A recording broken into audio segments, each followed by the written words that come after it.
年尾接近，台南市议员李克伟结合各界热心人士，行善做爱心，互弱势团体也会当感受到社会温馨关怀甲鼓励。特别捐赠97000块的现金，以及430公斤的米含一台 AED， 互雕星客人中心。这个有退休的潘敏杰书记官还有一些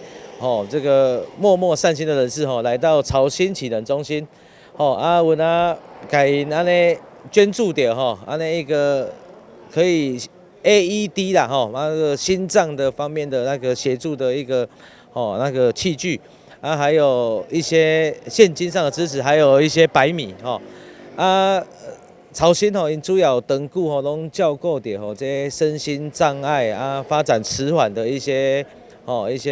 儿童也有成人也有阮为对社会安尼带来安尼这方面真大一个帮助雕星客人中心目前收容60位心智障碍弱势，提供24点钟的专业照护。衷心感谢议员李克伟含在地人士的爱心，互因伫冬天的时阵会当感受到社会温暖。台南新闻社会采访报道。